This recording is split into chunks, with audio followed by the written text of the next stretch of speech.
Italian Cooking in association with Simply Good Food TV, where today we're going to make Semolina Pizza Dough.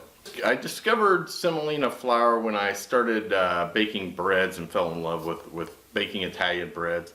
And I made a semolina pizza dough. And this is my favorite dough that I make. I make 3 different kinds of pizza dough. You'll hear me talk about it in the video. But this one is very delicate, very crispy. And you're going to see when I try to stretch the dough, usually I just kind of stretch it a little bit, throw it on a piece of parchment paper, maybe roll it. Well, I tried to get fancy and you'll see it didn't really work out. But at any rate, I take this dough and I make a salad pizza. Now you'll hear me call it pizza salad and salad pizza throughout the video. I was about 3 cups of red wine in when I was saying all that, so I couldn't keep it straight. Let's get started by taking a look at our ingredients. Let's take a look at the ingredients for our semolina pizza dough. I make 3 different pizza doughs: an all-purpose flour, double-aught flour, and then the semolina dough. The semolina dough is my personal favorite.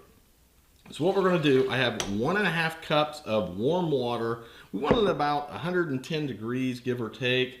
We have 2 1/4 teaspoon of instant yeast. We want to get that in our water. Also have 1 teaspoon of sugar. Now the sugar is going to help our yeast bloom. So I'm going to go ahead and get that all mixed in there. This is going to take 10 minutes for our yeast to dissolve into our water. But while we're waiting on that, I also have 1 tablespoon of olive oil and 1 teaspoon of salt. Now for our flours, this is a semolina crust. It has 1.5 cups of semolina flour and 1.5 cups of unbleached all-purpose flour. I don't like to measure by volume for my flours because, you know, 1 cup of flour is not always equal. It depends on how much you've compressed it and whatnot. The best way anytime you're baking is to measure by weight. So your 1 cup of semolina flour is equal to about 290 grams. Now for our all-purpose flour, it would be 1.5 cup of each. Semolina is a little heavier than all-purpose flour, so this is going to be about 210 grams. So altogether we'll have 500 grams of flour in our bowl. 500, perfect. Now I am going to take my salt, pour it right in there, get my scale out of the way, push some things over off to the side. We're just going to go ahead and mix this up. This is going to take a couple more minutes. So when our yeast is ready, we'll get our dough ready. So you can see my yeast has bloomed real nice. So what we're going to do is lock in our top, turn our mixer on low, pour our olive oil in, then we're going to slowly add our flour. Again, this is 1.5 cups each of semolina flour and all-purpose flour, plus 1 teaspoon of salt. Let that paddle do its job and get the first mix ready. Okay, our paddle's done its job. Now you're going to see that this dough looks a little wet at first. The semolina flour is a little more granular than your other flour, so it just takes just a few minutes more to kind of drink up all that water. So don't be concerned. And you want a pretty wet, sticky dough anyway. A better dough is a wetter dough. So let's go ahead and we're gonna let this pull together and knead for about 3 minutes here in our mixer. I'm gonna turn that up on 1 speed because we want to bring it together into a ball. And once it's into a ball, then let it knead for 3 minutes. So my dough has been going here and with the dough hook for about 3 minutes. So I'm gonna go ahead, turn this off. It's sticky. This is exactly how I like my dough. Get a little bit of flour. Put just a little bit of flour down because we are going to finish kneading this by hand. The reason I like to finish kneading my doughs by hand is I like to feel when they're done being kneaded. And what I mean by that is your dough will just, all of a sudden, it'll get real velvety feeling, very smooth feeling. And it's done when you feel that. And you do not want to over knead your dough. It doesn't take much kneading it by hand because we've already let it knead for 3 minutes with our mixer. That is perfect. That's going to be a great pizza dough. I like to use the semolina flour in my pizza dough because it makes it real light, but it's got a wonderful crisp on it. So you want to get a nice big bowl, coat it with a nice olive oil, put in your dough, and let it go for about 2 hours. I bought these really nice storage bins or storage containers at my local restaurant supply store. So, nice coat of oil, pizza dough, and put our lid on. We're gonna let this go for about 2 hours.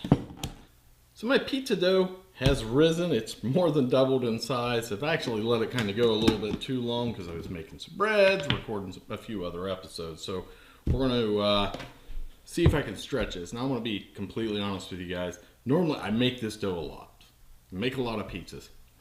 But one thing I've never really tried to do is stretch my dough the traditional way. I usually wimp out, put it on a piece of parchment paper, just kind of stretch it, make it some ugly shape, and then throw it in the oven. So let's see if we can stretch this. Now I'm going to be honest as well about this. I've been watching a few YouTube videos today about how you stretch traditional dough. This dough is very delicate, so I don't know if that's going to work. Well, I gave stretching the dough a shot, but apparently I didn't learn very much when I was watching the videos. As I shared there a second ago, I normally either just kind of stretch my dough out and throw it on a piece of parchment paper, or I'll use a roller. Well, this semolina dough is really delicate, so I gave it a shot. I tried to stretch it kind of the traditional way that you'll see the pizza chefs do. Didn't work for me. So I got a little frustrated. I grabbed my roller, I stretched it, I rolled it, I made it work, and it turned out just fine. So as you see right here, I put everything on high speed so I could share with you the struggle that I had, trying to do it the correct way, and then just did it the home cooked way. Kind of get it out to the ends of my parchment paper best I can. Alright, pretty much got my pizza there. Not the best stretch, not the best way to prep it. Let me roll these back out just a little bit. I know some of you pizza purists out there are going, oh my gosh, he's rolling his dough. It's not that bad. Keeps it nice and flat so it doesn't bubble up.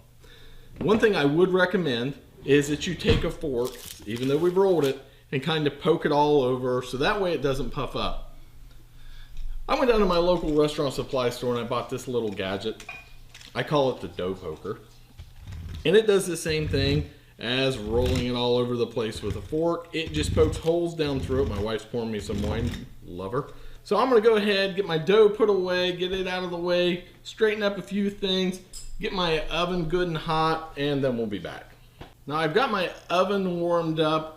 What I do for my pizzas is I turn my oven at 490 degrees. I put my, I have a pizza stone. I use it for baking a lot of breads. You guys have seen it in videos. I put it clear down on the bottom rack, take off all the upper racks because I want to make sure that crust gets good and done on the bottom. And that way my pizza's as far away from the top element as possible. So that's what I've got going on in my oven. Now for my sauce. I see a lot of folks that they'll go to great lengths to make a sauce, make sure it's seasoned, or they'll buy a good jarred sauce. We don't buy jarred sauce in this house. My sauce is extremely simple. I buy strained tomatoes, and that's my sauce. You do not need a fancy, heavily seasoned sauce. Strained tomatoes will give your pizza an incredible flavor without all the seasonings, and it won't be over powerful. A lot of the sauces you get, man, it's too much. So what we're gonna do, we're gonna put a little bit of strained tomato sauce. I'm not gonna use a lot of sauce. As you can see, as I kind of spread my sauce around, it's pretty thin. There's not a ton of sauce. I like to leave just a little crust around the edge, and that's about enough sauce. I am going to use a little tiny bit of pizza seasoning. I like to put that on top of my sauce. So, I would put pizza seasoning on my pizzas regardless of what sauce I'd use. And I know a lot of folks do the same thing as well. But that's about it for my seasoning. You saw I didn't use a whole lot. Now I'm just going to use some shredded mozzarella, this just bagged shredded mozzarella. We're gonna put that on, clear out to the edge. All right, this is gonna go in the oven. And it really depends on your oven. It could be 5 minutes, it could be 7 minutes, it could be 10 minutes. Just keep an eye on it. And when your pizza gets done the way you like it, whether that's really dark brown or brown highlights, just bubbly, however you like. Everybody likes their pizza done differently. I know how me and my wife like it. So when it comes out, that's how it's gonna be. All right, so I'm gonna get my pizza peel and hunt that thing down. I got it sitting off camera. I'm gonna stick this in the oven and we're gonna let it bake until it's done the way we like it. And when it's done the way we like it, we'll be back and we're gonna top this pizza. So my pizza's done, the timer just went off and I checked it again. And there's just a perfect doneness that me and my wife like our pizza. So I'm gonna grab it out of the oven real quick. And this is the perfect doneness. Look at that beautiful pie. Oh my gosh. Now I am gonna let this rest. So I've only let this set for about 2 minutes. I just wanted it just to kind of quit the bubbling and the sizzling, which it's done. So I'm so tempted to just cut this, but we wanted to make a pizza salad. I love this crust. So with a pizza salad, we just take arugula. Arugula can take the heat or it'll get out of the kitchen. That was really bad. So we're gonna put a nice bunch of arugula on this baby. Ooh, look at that. Isn't that beautiful? Then we are going to take our prosciutto and we're just going to take our prosciutto and just let it fall where it lies on top of our wonderful pizza. All right, now some tomatoes. I'm just going to sprinkle these on. Oh, honey. My wife's off camera. I think I can hear her drooling. I did a quick pause to get a few pictures before I cut this. All right, let's give this a slice. We're gonna go once down the middle. All right, I'm gonna grab a plate. Okay, I lied, I'm grabbing 2 plates. One for me, one for the beautiful wife. A little bit more arugula on this piece for my beautiful wife. A few more little bits of tomato. Honey, there you goes your salad pizza. It's salad pizza because we're describing the pizza. I am going to throw a little bit more arugula on this piece. Move that out of the way. Got a little bit of a mess going on, but you know what? If it's not messy, it's not fun. A few more tomato slice bits and pieces here. Let's give this a shot. Can't wait. It's good. A little bit on the messy side. I'm getting the okay from my wife, which means she likes it. That crust is incredible. First pizza I made where I put arugula and everything on it, and I'm going to definitely do this again. This is the way to do it. That arugula gives it a nice peppery bite. Crust amazing, the sauce good. Try this one. Again, I've got 2 other pizza crusts that I make, one with just all-purpose flour and one with just double-lot flour. You'll see those sometime in the future. But thank you so much for watching POV Italian Cooking. Follow us Facebook, Twitter, Instagram, Google+. Most importantly, click that subscribe button in YouTube and download the Simply Good Food TV app. I'm going to eat the rest of this pizza. Ciao.